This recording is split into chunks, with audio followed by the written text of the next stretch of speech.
This video is brought to you by AKSIAS. Good morning all of you. Welcome to ఏకేఎస్ఐఎస్. ఈరోజు మనము November 10కి సంబంధించిన current affairs చూద్దాం. ఈ కరెంట్ అఫైర్స్ని ఈనాడు, సాక్షి, హిందూ మరియు ఇండియన్ ఎక్స్ప్రెస్ నుంచి సేకరించడం జరిగింది. ఇది మీకు UPSC civil service prelims examination point of వ్యూలో మరియు ఏపీపీఎస్సి, టీఎస్పీఎస్సి గ్రూప్ 1 మరియు గ్రూప్ 2కి ఉపయోగపడే విధంగా ఇక్కడ ముఖ్యమైన కరెంట్ అఫైర్స్ని డిస్కస్ చేయడం జరుగుతుంది. దీంతోపాటు మీకు రెగ్యులర్గా కొన్ని ఆబ్జెక్టివ్ క్వశ్చన్స్ కూడా ప్రొవైడ్ చేయడం జరుగుతుంది. ఆ క్వశ్చన్స్ మీరు ప్రాక్టీస్ చేయండి.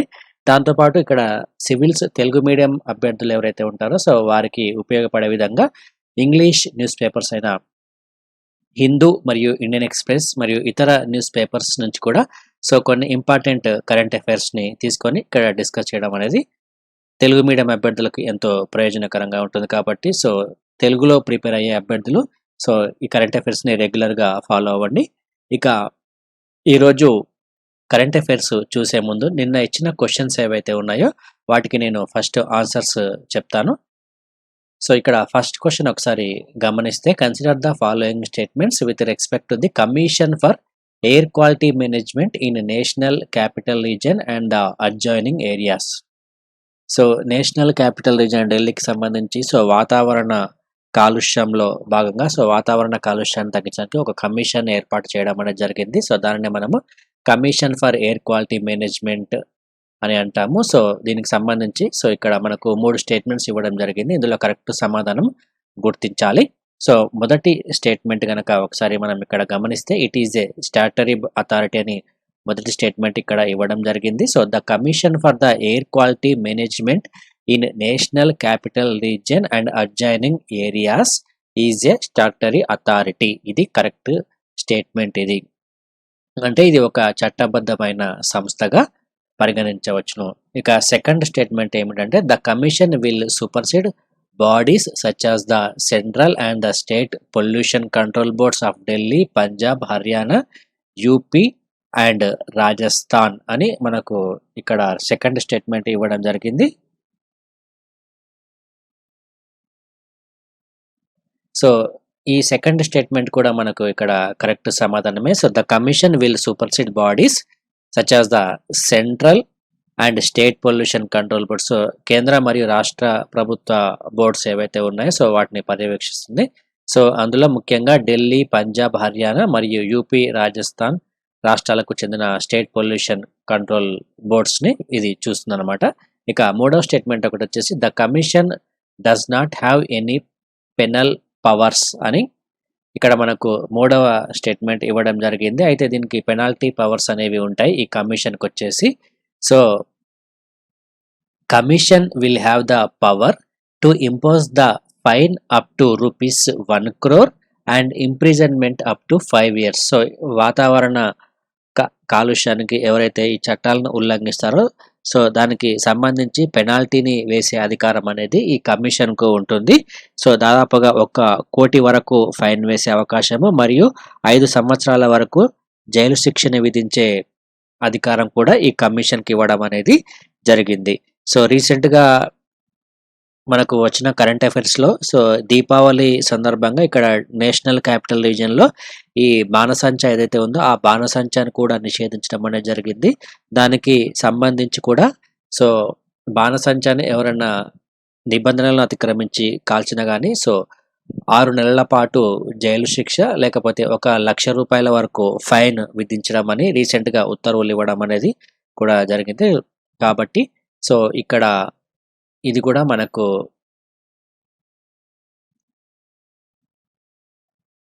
కరెక్ట్ స్టేట్మెంట్గా చెప్పుకోవచ్చును. సారీ, ఇది ఇక్కడ రాంగ్ స్టేట్మెంట్ ఇది.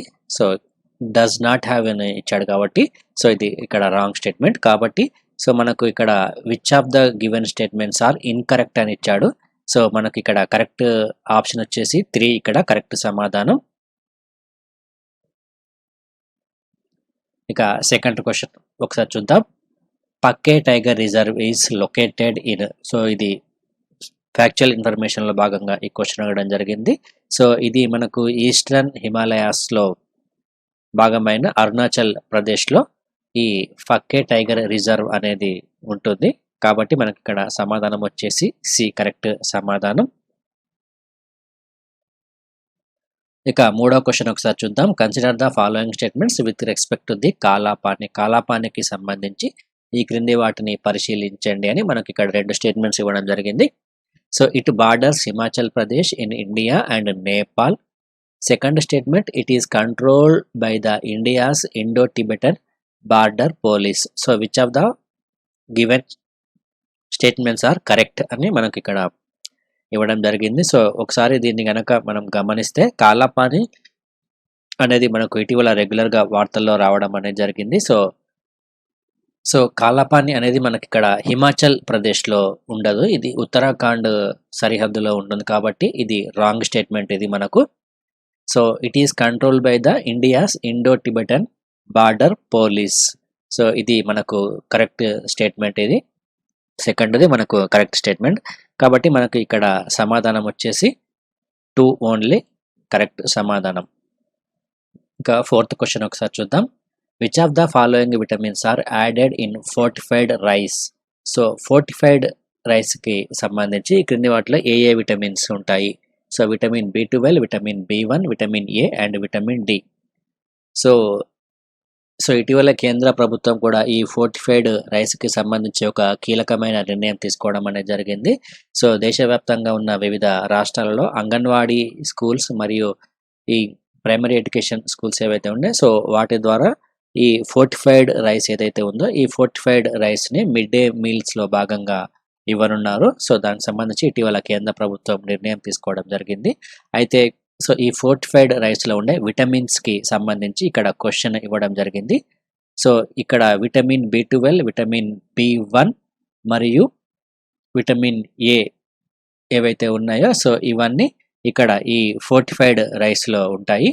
సో కాబట్టి vitamin B2, vitamin B1, vitamin ఏ. సో ఇది మనకు సమాధానం వచ్చేసి ఇక్కడ సి కరెక్ట్ ఆప్షన్ అవుతుంది.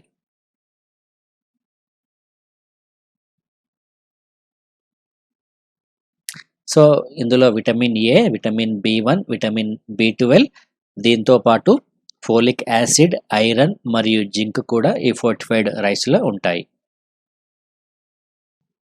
సో ఇక ఈరోజు మనము కరెంట్ అఫైర్స్ చూద్దాం. ఈ కరెంట్ అఫైర్స్లో ఫస్ట్ టాపిక్ ఒకసారి మనం ఇక్కడ తీసుకుంటే సో 15వ ఆర్థిక సంఘము సో తన యొక్క నివేదికను రాష్ట్రపతికి సమర్పించడం అనేది జరిగింది. సో వచ్చే 5 సంవత్సరాల కాలానికి గాను సో 15వ ఆర్థిక సంఘము ఈ నివేదికను రూపొందించడం అనేది జరిగింది. 2021-22 నుంచి 2025-26వ సంవత్సరం వరకు సో వివిధ సిఫారసులు చేస్తూ మొత్తం సో వివిధ నివేదికలతో మొత్తం వివిధ వాల్యూమ్స్గా ఈ 15వ ఆర్థిక సంఘము రాష్ట్రపతికి ఈ తుది నివేదికను ఇవ్వడం అనేది జరిగింది. So the 15th Finance Commission, which decides the sharing of the resources between the center and the states, submits its report for the 5-year period between 2021-22 and 2025-26 to President Ramnath Kovind. So అయితే ఇక్కడ ఈ 15th finance commission యొక్క chairman వచ్చేసి NK Singh. ఇది మనకు examination point of లో important. So అందులో అదేవిధంగా సో ఈ 15th ఫైనాన్స్ కమిషన్లో ఉన్న వివిధ సభ్యుల పేర్లు కూడా మనం గుర్తుంచుకోవాలి. సో అజయ్ నారాయణ్ ఝా మరియు ప్రొఫెసర్ అనూప్ సింగ్, డాక్టర్ అశోక్ లాహిరి మరియు డాక్టర్ రమేష్ చంద్. సో వీరంతా ఈ 15th ఫైనాన్స్ కమిషన్లో ఉన్న ముఖ్యమైన సభ్యులుగా మనం చెప్పుకోవచ్చును. సో ఈ 15th ఫైనాన్స్ కమిషన్ అనేది మనకు రాజ్యాంగం ప్రకారం ఏర్పాటు చేయబడింది. సో మనకు భారత రాజ్యాంగంలోని సో ఆర్టికల్ 280 ప్రకారము సో ఈ 15th ఫైనాన్స్ కమిషన్ను ఏర్పాటు చేయడం అనేది జరుగుతుంది. సో ఈ సంఘము సో కేంద్ర మరియు రాష్ట్ర ప్రభుత్వాల మధ్య నిధుల పంపిణీ ఏ విధంగా జరపాలని సో పలు సూచనలు చేయడం అనేది జరుగుతుంది. సో దీని యొక్క ప్రధానమైన విధులు గనక ఒకసారి మనం చూసుకుంటే సో కేంద్ర మరియు రాష్ట్ర ప్రభుత్వాల మధ్య కేంద్రం యొక్క నికర పన్నులు, అదేవిధంగా వివిధ రకాల సుంకాలకు చెందిన పంపిణీ మరియు మనకు భారత రాజ్యాంగంలో పొందుపరచబడిన 1వ అధ్యాయంలోని 12వ భాగం ప్రకారము సో రాష్ట్రాలకు నిధుల బదిలీకి సంబంధించి వివిధ సూచనలు చేయడము ఈ 15వ ఆర్థిక సంఘం యొక్క ప్రధానమైన లక్ష్యంగా మనం చెప్పుకోవచ్చును. అదేవిధంగా consolidate of fund of India అని మనకు ఒక నిధి ఉంటుంది. సో దీనికి ఈ నిధి నుంచి సో అవసరమైన రాష్ట్రాలకు సంబంధించి మనకు భారత రాజ్యాంగంలోని ఆర్టికల్ 275 ప్రకారము సో గ్రాంట్స్ ఇన్ ఎయిడ్ నిధుల బదిలీకి వివిధ రకాల మార్గదర్శకాలను కూడా రూపొందిస్తుంది. ఇక్కడ ఆర్టికల్ 275 కూడా గుర్తుంచుకోండి. అదేవిధంగా రాష్ట్ర స్థాయిలో వివిధ ఫైనాన్స్ కమిషన్లు ఇచ్చిన సూచనలు ఏవైతే ఉన్నాయో ఆ సూచనల ప్రకారము సో రాష్ట్రాల యొక్క ఆదాయాలకు సంబంధించి సో ఇక్కడ ఈ కన్సాలిడేట్ ఆఫ్ ఫండ్ ఆఫ్ స్టేట్స్కి నిధులను పెంపొందించడం అనేది జరుగుతుంది. అదేవిధంగా పంచాయతీలు మరియు మున్సిపాలిటీలకు అదనపు ఆదాయాన్ని సమకూర్చుకునే దిశగా వివిధ రకాల సూచనలు మరియు సలహాలను కూడా 15వ ఆర్థిక సంఘం అనేది ఇవ్వడం జరుగుతుంది. సో మనకు భారత రాజ్యాంగం నిర్దేశించిన ప్రకారము సో ఆదాయపు పన్ను అదేవిధంగా ఇతర ప్రత్యక్ష పన్నులు కేంద్ర ప్రభుత్వం అనేది వసూలు చేయడం అనేది జరుగుతుంది. అయితే ప్రస్తుతం మనకు జిఎస్టీ అనేది ఉంది. సో ఈ జిఎస్టీ వచ్చిన తర్వాత సో 15th ఫైనాన్స్ కమిషన్ నివేదిక అనేది ఇది మొదటిసారిగా మనం చెప్పుకోవచ్చును. సో ఇక్కడ ఈ రాబడి ఏదైతే ఉందో ఈ రాబడిని కేంద్రము మరియు రాష్ట్రాల మధ్య సమన్వయం చేస్తూ పంచాల్సిన అవసరం అనేది ఉంటుంది. సో మన భారతదేశంలో ఉన్న వివిధ భౌగోళిక రాజకీయ అంశాలకు అతీతంగా సో ఈ పన్నులు ఏవైతే ఉన్నాయో ఈ పన్నుల్లో ఉన్న ఈ సామీప్యత ఆధారంగా సో వివిధ రాష్ట్రాల మధ్య నిధులను ఏ విధంగా పంచాలి అనేది 15th ఫైనాన్స్ కమిషన్ నిర్ణయించడం అనేది జరుగుతుంది. So over the next 5 years, center alone should be able to spend at least 2.1% of GDP on health. So ఇక్కడ ఆరోగ్య రంగానికి సంబంధించి ఒక ముఖ్యమైన ప్రతిపాదన కూడా చేయడం అనేది జరిగింది. సో వచ్చే 5 సంవత్సరాల కాలంలో కేంద్ర ప్రభుత్వమే ఇక్కడ మనకు జీడిపిలో దాదాపుగా 2.1% వరకు ఆరోగ్య రంగానికి కూడా కేటాయించాల్సిన అవసరం అనేది ఉందని ఇక్కడ ప్రత్యేకంగా చెప్పడం అనేది జరిగింది. ఎందుకంటే ప్రస్తుతం ఈ కరోనా వైరస్ నేపథ్యంలో ఆరోగ్య రంగంపై తీవ్రమైన ప్రభావం అనేది పడింది. అదేవిధంగా మనకు భారతదేశంలో ఈ ఆరోగ్య వ్యవస్థను సో మరింతగా మెరుగుపరచాల్సిన అవసరం అనేది ఉంది. కాబట్టి సో జీడిపిలో సో ఈ ఆరోగ్య రంగానికి మరింత కేటాయింపులు జరగాలని కూడా ఇక్కడ 15th ఫైనాన్స్ కమిషన్ సూచించడం అనేది జరిగింది. అదేవిధంగా a key term of reference by the centre to the commission is the creation of non lapsable defence and internal security fund. So non lapsable defence and internal security ఫండ్ను create చేయాల్సిందిగా కేంద్ర ప్రభుత్వానికి ఒక సూచన చేయడం అనేది జరిగింది. సో ఇది మనకు భారతదేశానికి సంబంధించి ఇంటర్నల్ సెక్యూరిటీకి సంబంధించి సో మన భారతదేశంలో భద్రతను మరింతగా పెంపొందించడానికి ఒక ఫండ్ను క్రియేట్ చేయాల్సిందిగా 15th ఫైనాన్స్ కమిషన్ సూచించడం అనేది జరిగింది. సో ఈ పేరు ఖచ్చితంగా గుర్తుంచుకోండి, non lapsable defence and internal security fund. So అదేవిధంగా ప్రస్తుతం దేశవ్యాప్తంగా ఉన్న వైద్య రంగంలో మౌలిక వసతుల కల్పనకు సంబంధించి దాదాపుగా 1,00,000 కోట్ల గ్రాంట్ను కూడా సిఫారసు చేయడం అనేది జరిగింది. సో ఇందులో ఆంధ్రప్రదేశ్ రాష్ట్రానికి గాను 4,000 కోట్లు మరియు తెలంగాణ రాష్ట్రానికి గాను 2,000 కోట్లకు పైన వచ్చే అవకాశం అనేది ఉంటుంది. సో మన భారతదేశంలో ఉన్న వైద్య ఆరోగ్య రంగం యొక్క సమర్థతను మరింతగా పెంచడం కోసము 2021-22 బడ్జెట్లో రాష్ట్ర ప్రభుత్వాలు కనీసం 8% నిధులను కేటాయించినట్లు 15వ ఆర్థిక సంఘము సిఫారసు చేయడం అనేది జరిగింది. ఇది కూడా మనకు ఖచ్చితంగా గుర్తుంచుకోవాలి. సో రాష్ట్ర ప్రభుత్వాలు ఎంత శాతం అంటే 8% నిధులను దేనికి కేటాయించాలి, సో వైద్య ఆరోగ్య రంగానికి కేటాయించాలని 15వ ఆర్థిక సంఘము ఇక్కడ సిఫారసు చేయడం అనేది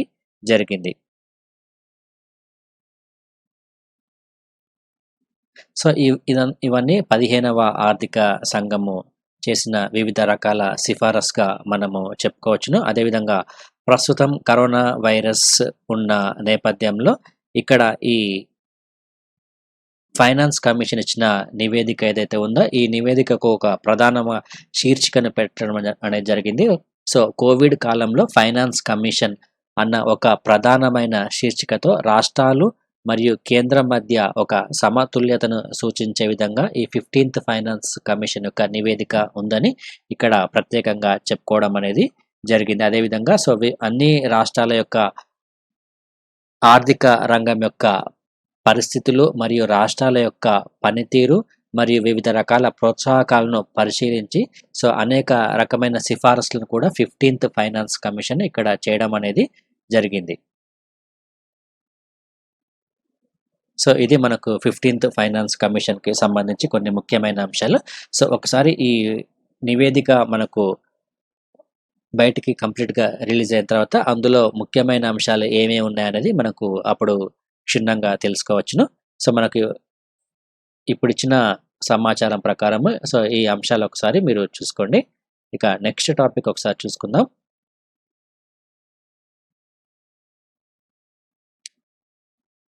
ఏ step forward in the promise of ultra fast hyperloops అని ఒక అంశం మనకు ఇక్కడ ప్రధానంగా ఇవ్వడం జరిగింది. దీనిని హైపర్ లూప్ టెక్నాలజీ అని అంటాము. Which promises to transport people and goods at speeds of up to 600 mph as long as seemed to good to be true అని మనకి ఇక్కడ ఇవ్వడం జరిగింది. దీనికి సంబంధించి నేను తెలుగులో కంప్లీట్‌గా ఎక్స్‌ప్లెయిన్ చేస్తాను.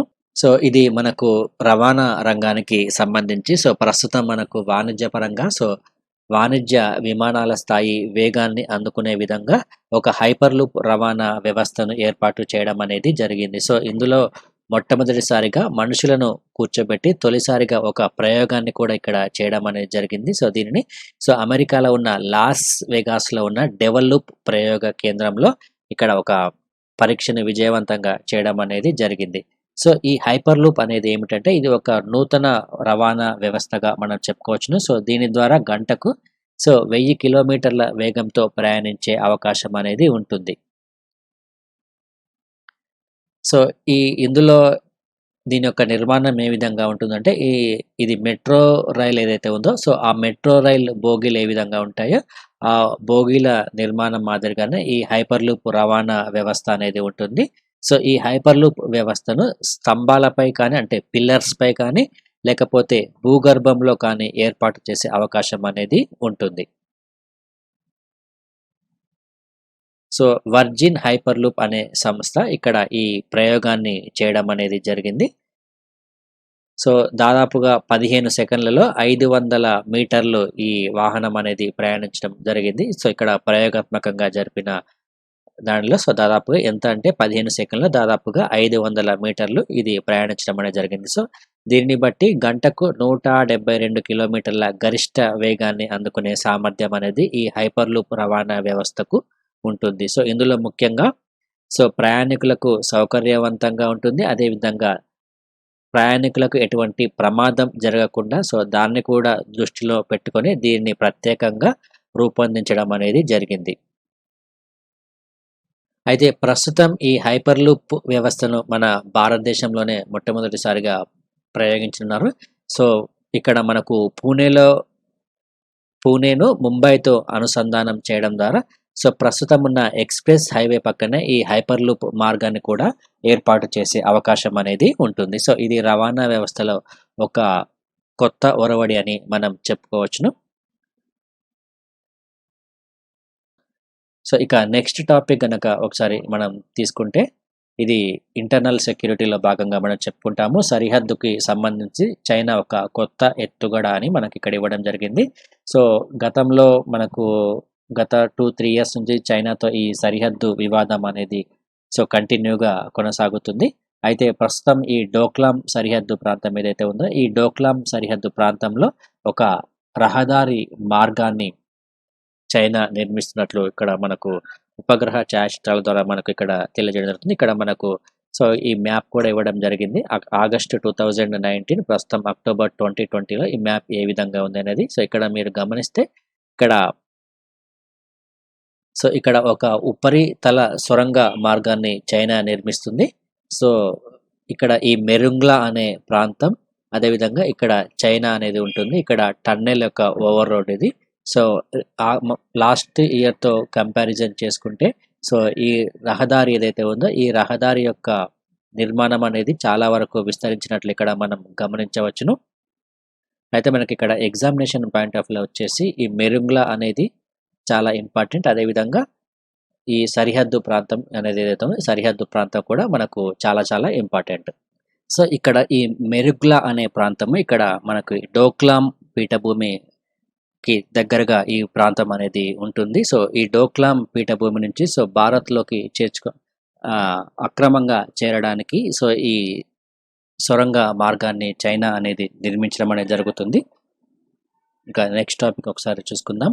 సో వివిధ నగరాల్లో టపాసుల యొక్క నిషేధం అని so national green tribunal so కొన్ని ఆదేశాలు ఇవ్వడం జరిగింది. ప్రస్తుతం మనకు సో వాతావరణ కాలుష్యం అనేది చాలా ఎక్కువగా పెరుగుతున్న నేపథ్యంలో మనకు దీపావళి ఫెస్టివల్ ఉన్న నేపథ్యంలో కూడా సో ఇక్కడ ఈ టపాసులు ఏవైతే ఉన్నాయో సో వీటిని అధికంగా పేల్చడం వలన ఈ వాయు కాలుష్యం అనేది మరింతగా పెరిగే అవకాశం అనేది ఉంటుంది. అదేవిధంగా మరొక కారణం కనుక మనం తీసుకుంటే ప్రస్తుతం కరోనా వైరస్ అనేది క్రమక్రమంగా విస్తరించే అవకాశం అనేది ఉంటుంది. సో వింటర్ సీజన్లో దీని యొక్క వ్యాప్తి అనేది మరింతగా పెరిగే అవకాశం ఉంటుంది.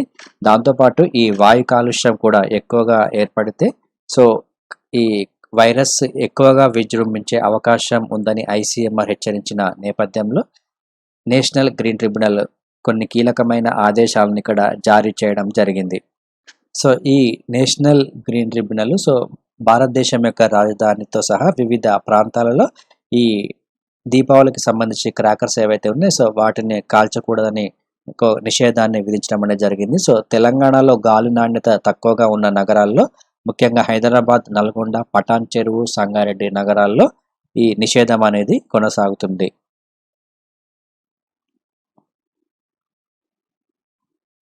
సో ఇక్కడ నేషనల్ గ్రీన్ ట్రిబ్యునల్ గుర్తుంచుకోండి.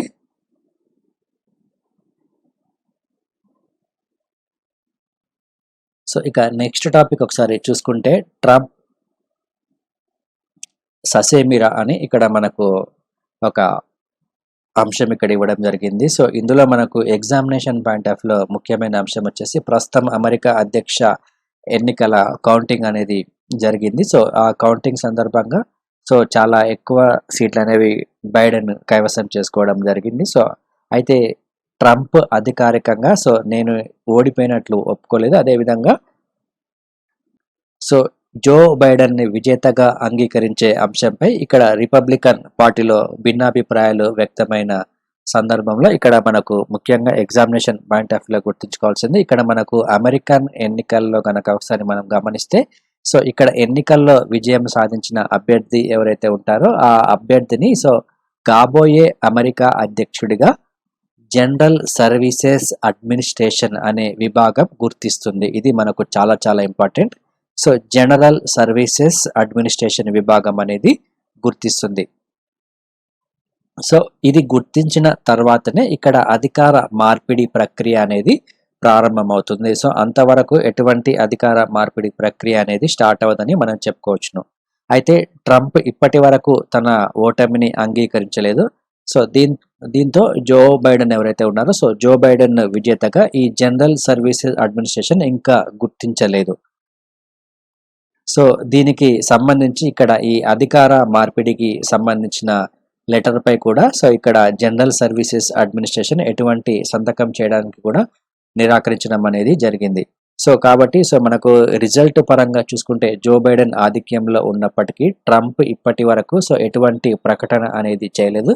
సో అదేవిధంగా ఇక్కడ సుప్రీం కోర్టును కూడా ఆశ్రయించడం అనేది జరిగింది. ప్రస్తుతం వస్తున్న ఎలక్షన్స్ రిజల్ట్స్ పై కూడా సుప్రీం కోర్టును కూడా ట్రంప్ ఆశ్రయించడం అనేది జరిగింది. సో దీనికి సంబంధించి మనకు ఇక ఫ్యూచర్లో ఎటువంటి మార్పులు జరుగుతాయి ఒకసారి మనం వేచుకోవాలి. అయితే ఫైనల్గా ఓవరాల్గా కనుక మనం చూసుకుంటే సో ఎలక్టోరల్ ఓట్ల ప్రకారం కనుక చూసుకుంటే సో అత్యధిక రాష్ట్రాల్లో జో బైడెన్ విజయం సాధించడం అనేది జరిగింది. సో ఇక్కడ దీనికి సంబంధించిన వార్త అనేది సో ఈ అమెరికన్ అధ్యక్ష ఎన్నికల ఫలితాలపై సో అధికారిక ప్రకటన వచ్చిన తర్వాతనే స్పందిస్తామని చైనా మరియు రష్యా దేశాలు కూడా ప్రకటించడం అనేది జరిగింది. సో ఆల్రెడీ సో అధికారికంగా ఎటువంటి ప్రకటన అనేది మనకు రాలేదు. సో ఈ జనరల్ సర్వీసెస్ అడ్మినిస్ట్రేషన్ గుర్తించిన తర్వాతనే సో అధికారిక ప్రకటనగా మనం చెప్పుకోవచ్చును. సో అమెరికా నూతన అధ్యక్షుడిగా ఎన్నికైన సో జో బైడెన్కు ఇప్పటికే పలు దేశాల నుంచి సో విషెస్ చెప్తున్నప్పటికీ సో చైనా మరియు రష్యా మాత్రము సో ఫలితాలు అధికారికంగా వెల్లడించిన తర్వాతనే సో మా దేశాల నుంచి రెస్పాన్స్ ఉంటుందని సో ఆ దేశాలు ఇక్కడ ప్రకటించడం అనేది జరిగింది. సో ఇక నెక్స్ట్ టాపిక్ చూసుకుంటే ఈ జల భద్రతపై సంయుక్త పరిశోధనలు అని సో దీనికి సంబంధించి భారత్ మరియు ఆస్ట్రేలియాకు సంబంధించిన విద్యా సంస్థల ఒక ఒప్పందాన్ని కుదుర్చుకోవడం జరిగింది. సో ముఖ్యంగా సురక్షితమైన తాగునీటి సరఫరా కోసము నదుల యొక్క పరిరక్షణ, అదేవిధంగా భారతదేశంలో ఉన్న వివిధ నగరాల్లో సో నీటి కరువు ఏ విధంగా ఉంది, ఆ కరువుని ఏ విధంగా నివారించాలి, ఈ జల సంరక్షణ వంటి లక్ష్యాల సాధనకు సో కొన్ని పరిశోధనలు జరగనున్నాయి. దానికి సంబంధించి సో భారత్ మరియు ఆస్ట్రేలియాలోని దాదాపుగా 22 ప్రముఖ విద్యా సంస్థలు సో ఒక ఒప్పందానికి రావడం అనేది మనం ఇక్కడ గమనించాలి. సో ఇక్కడ మనకు ఎగ్జామినేషన్ పాయింట్ ఆఫ్ వ్యూలో వచ్చేసి భారత్ మరియు ఆస్ట్రేలియా అనేది మనము గుర్తుంచుకోవాల్సిన అంశం ఇక్కడ. సో దేనికోసం అంటే సో ఈ భవిష్యత్తులో ఎదురయ్యే వివిధ రకాల నీటి సమస్యలు ఏవైతే ఉన్నాయో ఆ నీటి సమస్యల పరిష్కారానికి సో వివిధ రకాల పరిశోధనలు చేయడానికి, అదేవిధంగా నూతన సాంకేతిక పరిజ్ఞానాన్ని కూడా తీసుకురావడానికి భారత్ మరియు ఆస్ట్రేలియాకు చెందిన 22 ప్రముఖ విద్యా సంస్థలు ఒక ఒప్పందాన్ని కుదుర్చుకోవడం అనేది జరిగింది. సో ఇందులో భాగంగానే ఇక్కడ ఆస్ట్రేలియాలోని వెస్ట్రన్ సిడ్నీ యూనివర్సిటీ దీనికి నేతృత్వం వహించే అవకాశం అనేది ఉంటుంది. సో ఆస్ట్రేలియా ఇండియా వాటర్ సెంటర్ను కూడా ఇటీవల నిర్వహించడం అనేది జరిగింది. సో ఇది ఒక వర్చువల్ సదస్సు, ఇది ఆస్ట్రేలియా ఇండియా వాటర్ సెంటర్ అనేది. సో ఇక్కడ మన భారతదేశం నుంచి so Indian Institute of Science Guwahati, అదేవిధంగా ఖరగ్పూర్ ఐఐటీలతో పాటు జేఎన్టీయు హైదరాబాద్, బెనారస్ హిందూ యూనివర్సిటీ కూడా ఇందులో పాల్గొననున్నాయి. సో ఇది మనకు ప్రిలిమ్స్లో అడిగే అవకాశం అనేది ఉంటుంది.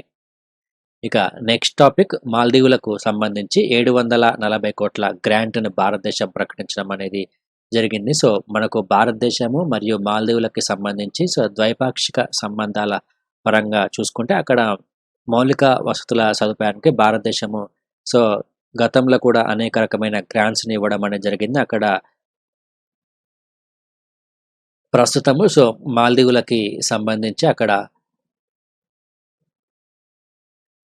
వివిధ అభివృద్ధి ప్రాజెక్టులు ఏవైతే ఉన్నాయో వాటికి సంబంధించి సో 4 ఒప్పందాలపై ఇరు దేశాల ప్రతినిధులు ఇక్కడ సంతకం చేయడం అనేది జరిగింది. దీనికి సంబంధించి సో దాదాపుగా 740 కోట్ల గ్రాంట్ను భారత ప్రభుత్వం ఇవ్వడం జరిగింది. సో ఇక్కడ గ్రేటర్ మాలి అనుసంధాన ప్రాజెక్ట్ అనేది కూడా మనకు చాలా చాలా ఇంపార్టెంట్. సో ఇది గతంలో ఆల్రెడీ నేను దీని గురించి చెప్పడం జరిగింది. సో ఇండో మాల్దీవ్స్ రిలేషన్స్ చెప్పిన సందర్భంలో ఈ గ్రేటర్ మాలి అనుసంధాన ప్రాజెక్ట్ అనేది చాలా చాలా ఇంపార్టెంట్. అక్కడ ఉన్న వివిధ రకాల దీవులను కలిపే విధంగా ఈ గ్రేటర్ మాలి అనే ఒక ప్రాజెక్ట్ని ఇక్కడ నిర్మించడం అనేది జరుగుతుంది.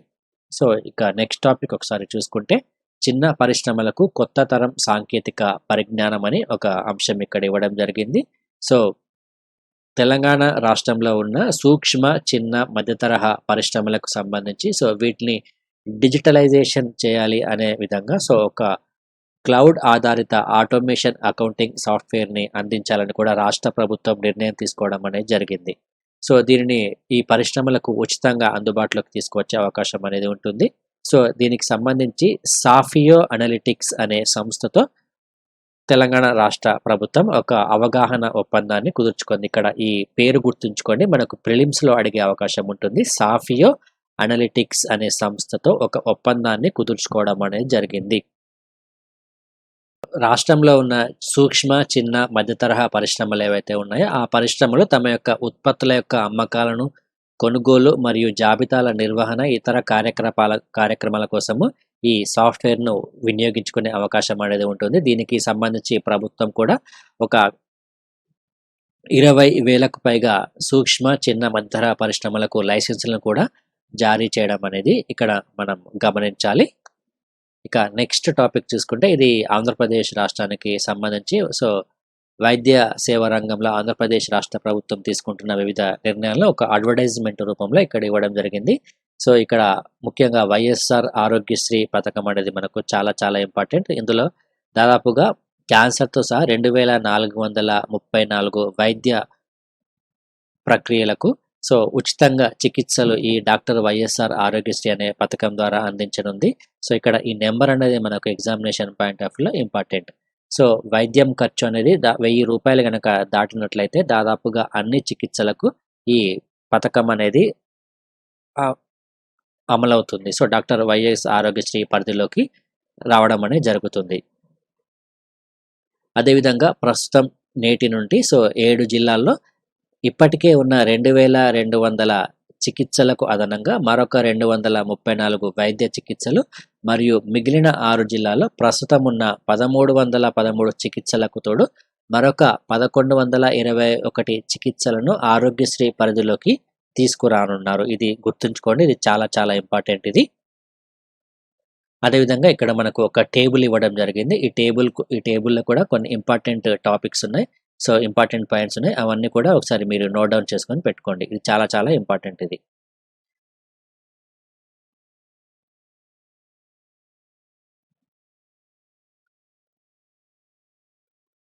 సో ఇక నెక్స్ట్ టాపిక్ తీసుకుంటే ఇది సోమశిల ప్రాజెక్టుకి సంబంధించిన అంశము. సో ఆంధ్రప్రదేశ్ రాష్ట్ర ప్రభుత్వము సాగునీటి ప్రాజెక్టులకు సంబంధించి సో వివిధ రకాల నిర్ణయాలు తీసుకోవడం అనేది జరిగింది. అందులో భాగంగానే ఇక్కడ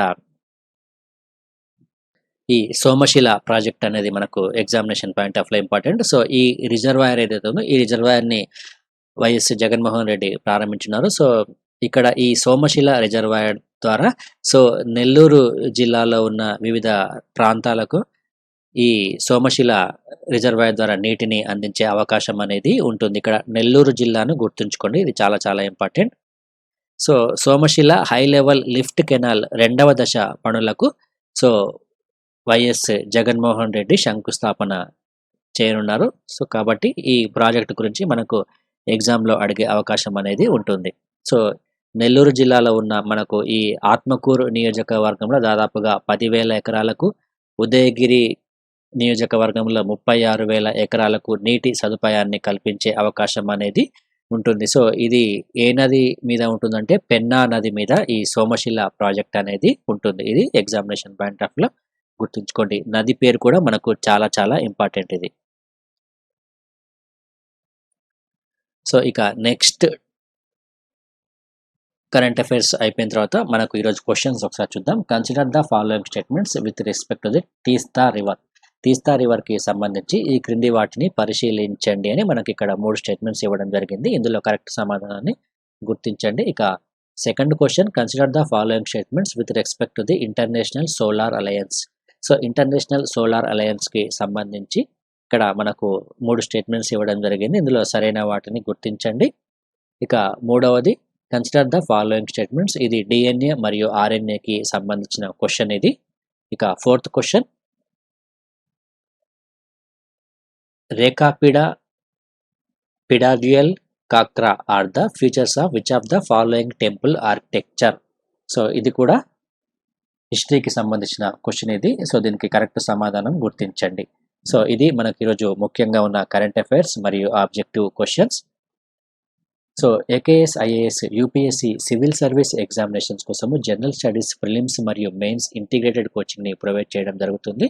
సో ఇందులో ప్రిలిమ్స్ 2 పేపర్స్ మరియు జనరల్ స్టడీస్ అన్ని మెయిన్స్ పేపర్స్ కూడా కవర్ చేస్తున్నాము. ఇక సివిల్ సర్వీస్ యాప్టిట్యూడ్ టెస్ట్కి సపరేట్ కోచింగ్ అనేది కూడా ప్రొవైడ్ చేయడం జరుగుతుంది. ఇక ఆప్షనల్ సబ్జెక్ట్లో మనకు ముఖ్యంగా వచ్చేసి sociology, anthropology, political science, public administration, Telugu literature, geography వంటి సబ్జెక్ట్స్ కూడా మనం కోచింగ్ అనేది ప్రొవైడ్ చేయడం అనేది జరుగుతుంది. ఇక ప్రిలిమ్స్ మరియు మెయిన్స్కి టెస్ట్ సిరీస్ కూడా ప్రొవైడ్ చేస్తున్నాము. ఇది యూపీఎస్సికి సంబంధించిన సివిల్స్కి సంబంధించిన కోచింగ్ డీటెయిల్స్. ఇక నెక్స్ట్ ఏపీపీఎస్సి మరియు టీఎస్పీఎస్సికి సంబంధించి గ్రూప్ 1 మరియు గ్రూప్ 2 కోచింగ్ ప్రొవైడ్ చేస్తున్నాం. ఇది ఇంగ్లీష్ మరియు తెలుగు మీడియంలో అవైలబుల్గా ఉంటుంది. అదేవిధంగా ప్రస్తుతం మనకు ఆన్లైన్ మోడ్లో కోచింగ్ అనేది అవైలబుల్గా ఉంది. దీంతోపాటు మనకు టెస్ట్ సిరీస్ మరియు మెటీరియల్ కూడా ప్రొవైడ్ చేస్తున్నాము. ఇక ఏపీపీఎస్సి గ్రూప్ 1కి సంబంధించి మెయిన్స్ టెస్ట్ సిరీస్, ఇందులో మొత్తం 25 టెస్టులు ఉంటాయి. టెస్టులతో పాటు మీకు డిస్కషన్ వీడియోస్ కూడా ప్రొవైడ్ చేయడం అనేది జరుగుతుంది. అదేవిధంగా ఈ కోర్సెస్కి సంబంధించి మీరు కంప్లీట్ సమాచారం కోసము గూగుల్ ప్లే స్టోర్ నుంచి ఏకేఎస్ ఐఏఎస్ ఎడ్యునేషన్ అనే యాప్ను డౌన్లోడ్ చేసుకుంటే మీకు పూర్తి సమాచారం అవైలబుల్గా ఉంటుంది. ఇది మనకు ఈరోజు ముఖ్యంగా ఉన్న కరెంట్ అఫైర్స్. ఈ కరెంట్ అఫైర్స్ మీకు రెగ్యులర్గా అప్డేట్ కావడానికి AKS IAS యూట్యూబ్ ఛానల్ని సబ్స్క్రైబ్ చేసుకోండి. Thank you friends, thank you. This video is brought to you by AKS IAS.